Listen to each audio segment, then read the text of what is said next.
हमारे सभा में आके डिस्टर्ब कर दे। आप बंद कर दो, माफी चाहते हो बंद कर दो ये वाला रास्ता, जिसको जाना उधर से जाए।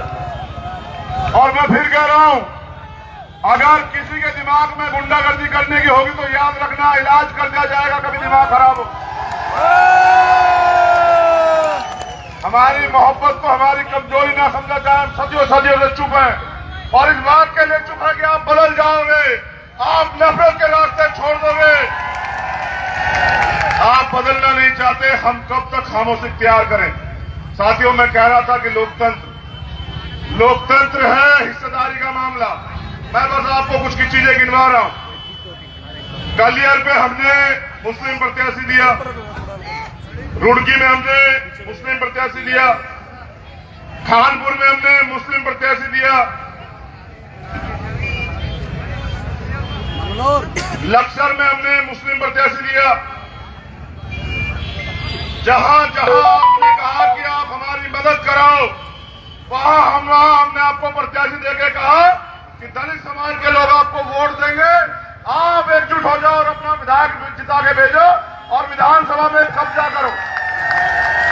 रुड़की का इतिहास है, आपकी आबादी इतनी सारी, और जिनको दूसरे दल टिकट देते हैं, जो आपको गुलाम समझते हैं, जिनको पता है कि आप कुछ भी हो जाए आप उनको ही वोट दोगे, वो जब आपकी हिस्सेदारी का मामला आता है ना तो उन्हें बुखार चढ़ जाता, करंट लग जाता उन्हें करंट। वो वोट तो आपकी लेंगे लेकिन नेता किसी और को बनाएंगे। मैं पूछना चाहता हूं, अगर नेता ही बनाना है तो गुलबहार में क्या कमी है आप बताइए मुझे। अगर नेता ही चुनना है तो इस मजबूत ईमानदार व्यक्ति में क्या कमी है बताइए आप मुझे।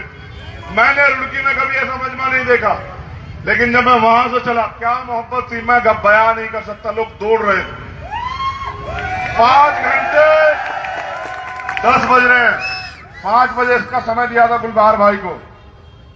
5 घंटे इंतजार कोई पैसे में नहीं करता।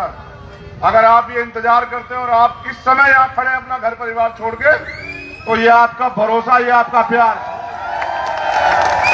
मैं तो आपको घुमाए थोड़ा, मैं देखो स्पष्टली तौर पे बता रहा हूं, कुछ दल यहां प्रयास करेंगे और उनका यही प्रयास है कि बंटवारा हो, भाईचारा टूटे, हिंदू मुसलमान हो, उनकी चुनाव रोटियां सिके। मैं ये पूछना चाहता हूं, देखो गौर करना, हिंदू राजपूत मुस्लिम राजपूत भाई भाई, हिंदू त्यागी मुस्लिम त्यागी भाई भाई, हिंदू गुजर मुस्लिम गुजर भाई भाई, हिंदू जाट मुस्लिम जाट भाई भाई। फिर बंटवारा किस चीज का है देश में बताइए ना। क्या कोई बंटवारा है? बंटवारा है तो नफरत के लोगों ने बंटवारा किया, क्योंकि वो चाहते हैं इस मुल्क के दलित पिछड़े मुसलमान पे राजनीतिक ताकत ना आ जाए, क्योंकि राजनीतिक शक्ति वो सत्ता की वो मास्टर चाबी है जिसके जरिए आप अपनी तरक्की के सारे रास्ते खोल सकते हैं। आप एक लाइन से, मैं कागज देता हूं आपको, आप नोट कराइए परेशानियां और ताकत दीजिए। मैं लिख कर देता हूं कि जिस दिन सरकार बनेगी शाम के टाइम तक आपकी तमाम जो है परेशानियां वो हल हो जाएंगी, मेरा वादा। ये हमारे नेता हिमांशु वाल्मीकि जी, ये हमें दिखाएं कि 30,000 मुसलमान है यहाँ और 1300 वाले को टिकट दिया है, उस 1300 में भी आधे बीजेपी की तरफ। बताओ तुम अपना रहनुमा किसे चुनोगे, तुम तय करो। एक और चीज देखो, मैं वोट नहीं मांगता आपसे, मैं ये मेरा घर है रुड़की, मेरे मामा यहाँ रहते हैं, मेरी भाभियां मामियां यहाँ खड़ी मैंने देखी, मेरी बहनें यहाँ खड़ी, मेरी बहन यहाँ रहती है, मेरा परिवार है, मैं यहाँ पला बड़ा हूँ इसमें मच्छी मोहल्ले में, और यहाँ से लेकर मैं खेत पे जाया करता हूँ बुक्की पे। मैं जानता हूँ यहाँ मेरा परिवार रहता है, ये हक साहब मेरा परिवार है। मेरे पिताजी के जाने के बाद मेरा परिवार जानता है, मेरे पिताजी और 3 दोस्त थे।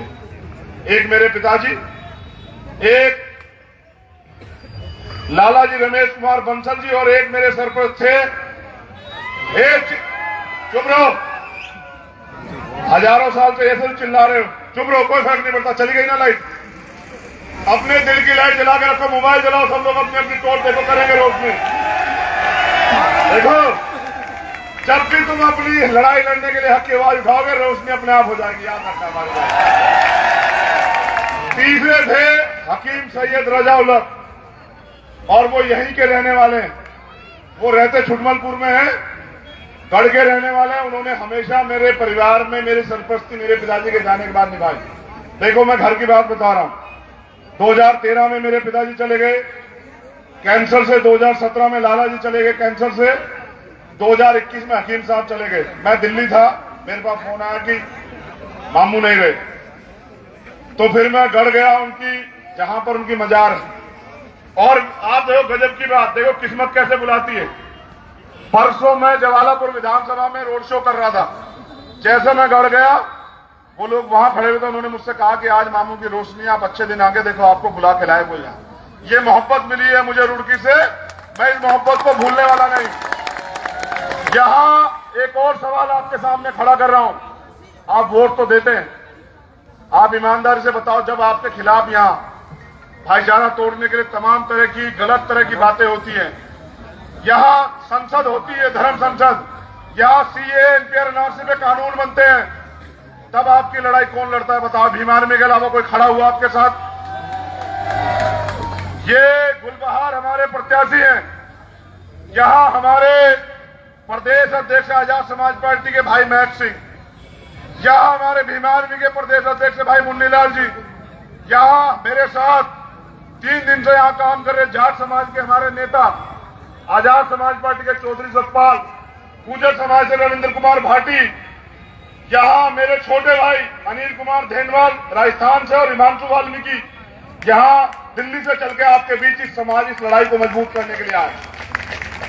यहां शाहीनबाग का आंदोलन आप पता करना, जब शाहीनबाग का आंदोलन चला, उसको चलाने वाले समीर भाई आप लोगों की बस्तियों में घूम घूम के कह रहे हैं कि एक हो जाओ, अकेला अकेला आदमी कोई भी तुम्हें तोड़ देगा, इकट्ठे हो जाओ, मुट्ठी बन जाओ, ताकत बना लो, जब राज तुम्हारा होगा तुम्हारी तरफ कोई आंख उठा के नहीं दे सकता। साथियों, ये यहां पिछले 10 दिन से दिन रात एक करके संघर्ष करने वाले भीम आर्मी के हमारे राष्ट्रीय अध्यक्ष,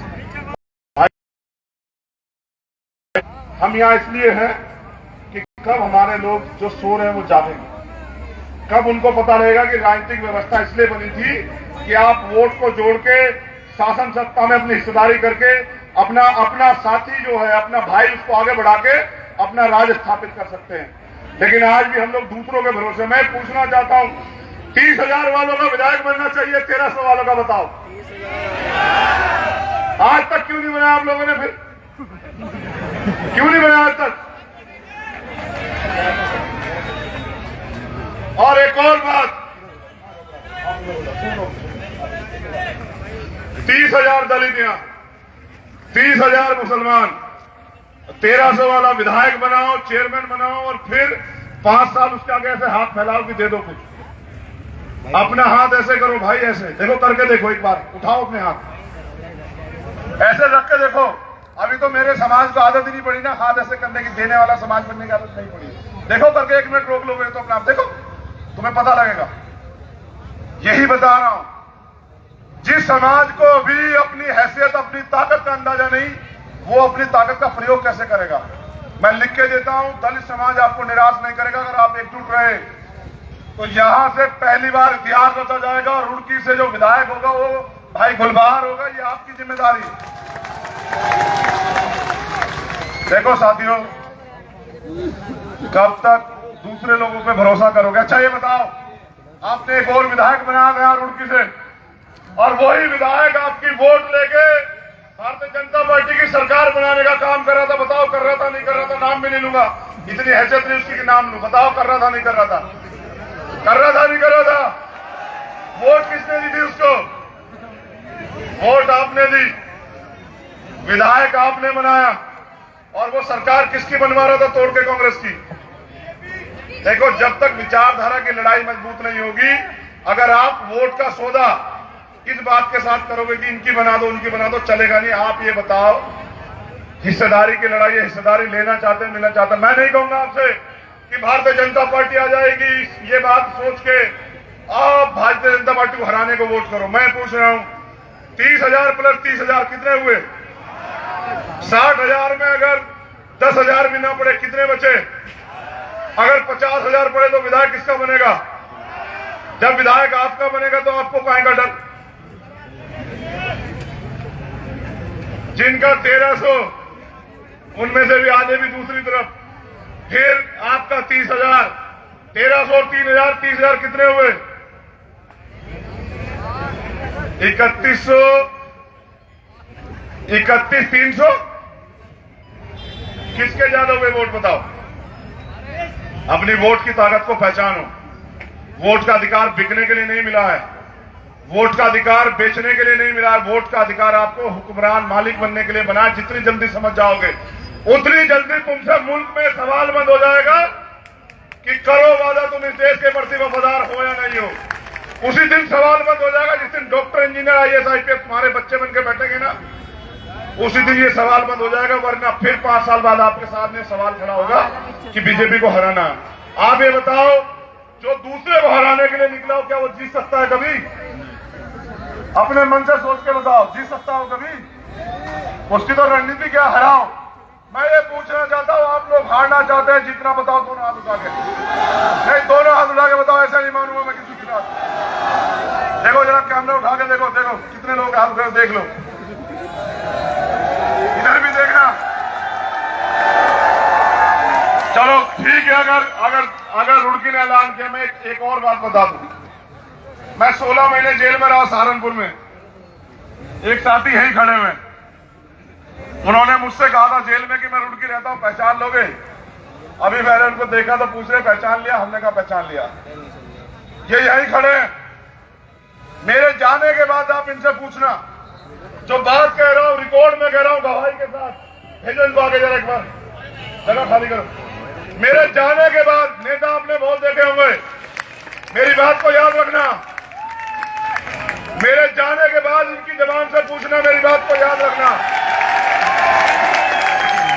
जब तक मैं 16 महीने जेल में था, पूछ लेना आप, एक कमजोर व्यक्ति पे मैंने अन्याय नहीं होने दिया। इस बात की गवाही जो है ना, तमाम लोग दे देंगे जेल के, और ये गवाह है। मेरे जाने के बाद पूछ लेना, अगर किसी अधिकारी ने अन्याय करने की बात की तो मैंने कहा याद रखना, यहां चंद्रशेखर आजाद है, इलाज हो जाएगा 1 मिनट में। और आप पूछ लेना इनसे मेरे जाने के बाद, चंद्रशेखर झूठ नहीं बोलता है। मैं आपसे ताकत मांगने के लिए आया हूं कि सड़कों पे तो मैं लड़ रहा हूं, हमारे साथी लड़ रहे हैं, हमारे प्रदेश से कभी गिर गए, उनकी टांग टूट गई है बेचारों की। हम सड़क पे तो लड़ रहे हैं। क्या आप नहीं चाहते कि लड़ने वाले लोग आपकी लड़ाई सदन में भी लड़े? क्या आप नहीं चाहते कि आपकी आवाज, इन कमजोरों की आवाज, गरीबों की आवाज गूंज जाए? बताओ, आप चाहते हो नहीं चाहते? बताओ। फैसला आपको लेना है साथियों। जब आप अपनी वोट का सही प्रयोग करोगे तो सत्ता आपके हाथ में होगी। एक और कैलकुलेशन सुनो, आप उत्तराखंड को जानते हो, 7 सीटें जीत रहे हैं जिला हरिद्वार में। कितनी सीटें? आप बताओ कि हमारे बिना सरकार बनेगी? जब हमारे बिना सरकार नहीं बनेगी, हमसे सरकार बनेगी, तो फिर सरकार कौन होगा बताओ? जब सरकार आप होंगे तो आपको किसी के दरवाजे जाना पड़ेगा क्या?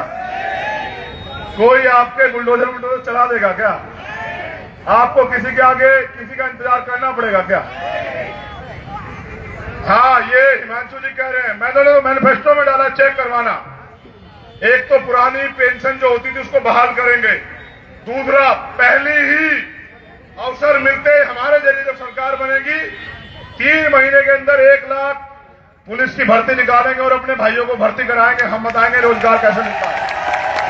और जितना सफाई कर्मचारी, जितने हमारे लोग ठेकेदारी सुविधा पे, मैं लिख के देता हूं, पहली कैबिनेट में परमानेंट करूंगा, चाहे सरकार 1 दिन न रहे। मेरा वादा है आप लोगों से, पहली कैबिनेट में। और सुनो, हम लिख के दे रहे हैं, अब हम यहां हैं, अब जिसकी माने दूध पिलाओ वो करवाओ संसद, अब करवाओ बयानबाजी। सुनो यार, कमजोर नहीं, हमारे लोगों ने कमजोर किया क्योंकि वो अपनी ताकत नहीं समझ रहे। जिस दिन वो अपनी ताकत समझ जाएंगे ना, उस दिन उनसे सवाल नहीं होगा, उनसे ये कहा जाएगा कि बताइए आपको चाहिए क्या। अभी तो आप लोग कहते हो कि दे दो कुछ, दे दो कुछ, दे दो कुछ, फिर आपसे कहा जाएगा कि क्या चाहिए आपको बताओ। तो मैं तो आपसे अपील करने के लिए आया कि दलित समाज के लोग कह रहा हूं, गुलबहार नहीं लड़ रहा है, चंद्रशेखर आजाद लड़ रहा है, इस बात को याद रखना। जब आप वोट दोगे ना, हाथरस को, उन्नाव को, शब्बीरपुर को, सहारनपुर को, और तमाम तरह से जो आपके अन्याय अत्याचार आप पे दलित समाज के लोगों उनको याद करके रख देना कि भारतीय जनता पार्टी को सबक सिखाना है, इसी बार छोड़ना नहीं है लोग। और मुस्लिम भाइयों से कह रहा हूं, जो अन्य पिछड़े वर्ग के भाई है उनसे कह रहा हूं कि इस बार वोट अपनी हिस्सेदारी के लिए देना भाई, डर के मत देना कि कोई आ जाएगा। आप अच्छा है बताओ, वोट गुलबहार को दोगे तो जीतेगा कौन? बीजेपी जीत जाएगी क्या? आपने 30,000 में से 25,000 वोट गुलबहार को दिया और 25,000 वोट 20,000 वोट दलित समाज के लोगों ने दिया, इसको 45,000 वोट मिला। बताओ कौन जीतेगा? वो आपसे झूठ कहते हैं कि आपने अगर गलत वोट दे दिया तो बीजेपी आ जाएगी। वो आपको सच नहीं बताते। वो आपको अगर सच बताते कि अगर आपने अपने को वोट दे दिया ना तो तुम मालिक बन जाओगे, तुम हमारी दरवाजों पे नाक नहीं रगड़ोगे। बस वो ये चाहते हैं कि ये ना हो। मालिक बनो, मालिक बनने के लिए सोच भी मालिक जैसे चाहिए। इसलिए आपसे कह रहा हूं, मुझे घर से भी फोन आया, मेरी बुआ ससुर भी यही रहती है, सास, उन्होंने कहा वो भी आ रही है अपनी टीम को लेकर, उनसे मिल लेना। तो उनसे भी मिलेंगे। मैं आपसे अपील कर रहा हूं, हम सब लोग आपसे ताकत चाहते हैं। और एक वादा देखो, आपने सब अजमाए। मैं तो पहली बार आया, नहीं बताओ उससे पहले वोट मांगने आया था कि ईमानदार से बताओ हाथ उठा के। मैं तो पहली बार आया जब CAA NPR NRC आया ना, जब कोई ऐसे छू भी नहीं रहा था, करंट लग रहा था कि वोट का नफा नुकसान न हो जाए। जब मैंने देख लिया कि आज उनको मेरी जरूरत है, तो जमा मस्जिद के ऐतिहासिक सीढ़ियों से अगर कोई व्यक्ति जेल गया था ना इस लड़ाई को लड़ने के लिए, ये बताने के लिए कि हम बटेंगे नहीं, हम एक है, हम भाई है, हमारा खून एक है, वो आपका भाई था। मैं आपसे कहता हूं कि यार मैं तो इस लड़ाई को लड़ना चाहता हूं, आपसे सहयोग चाहता हूं। अपने दिलों को मजबूत करके एक बार मेरी मदद कराओ। मैं अब आखिरी बार पूछूंगा, दोनों हाथ उठा के वहां तक के लोगों से पूछूंगा जो वहां खड़े हैं बहुत दूर। फिर कह रहा हूं, तुम्हारी जिंदगी में रोशनी तब आएगी जब गुलबहार यहां से विधायक बन के जाएगा। मेरी बात को याद रखना आप सब लोग। हक की बात करोगे, रोशनी अपने आप आ जाएगी। अब दोनों हाथ उठा के बताओ, गुलबहार की मदद करोगे या नहीं करोगे? बताओ। जिनका एक हाथ उठ रहा है वो आज भी मेरे ऊपर भरोसा नहीं कर रहे हैं, मैं समझ रहा हूं। देख लेना, जहां एक हाथ उठ रहा है वहां जो वो लोग सामने बैठे हैं, बताओ ऐसा क्यों कि मेरी मदद नहीं करना चाहते हो? बताओ। जो सीढ़ियों पर चढ़ रहे हैं क्यों नहीं उठ रहे तुम्हारे दोनों हाथ? बहुत बहुत शुक्रिया। मैं आपसे प्यार मोहब्बत की अपील करूंगा कि नफरत वालों को मोहब्बत से जवाब दो। और रुड़की नहीं, हरिद्वार नहीं, उत्तराखंड में आने वाला कल आपका है। मुझे यहाँ बुलाने के लिए, अपना कीमती समय देने के लिए बहुत बहुत शुक्रिया। मैं गुलबहार भाई से एक अपील करूंगा, जब वो आए था ना, कहते कौन कहता है कि आसमान में छेद नहीं होता? कौन कहता है कि आसमान में छेद नहीं होता? एक पत्थर तो शिद्दत से उछालो यारो।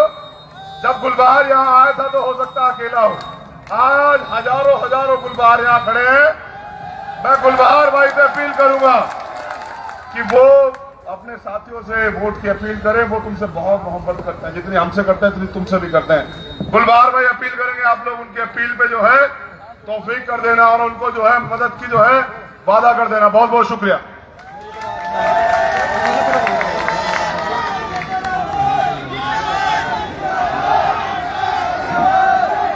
मेरी माताओं और बहनों और मेरे बुजुर्गों और भाइयों, चंद्रशेखर भाई ने जो आपको बातें बताई वो भूलने लायक बातें नहीं है। और जो मार्गदर्शन इन्होंने दिखाया, आप उसे फॉलो करें और उस पर ध्यान दें। और मैं एक चीज कहना चाहता हूं आपसे, आप लोग मेरी बात ध्यान से सुनें। मैं एक चीज कहना चाहता हूं आपसे, आप जरा शांति से मेरी बात सुने।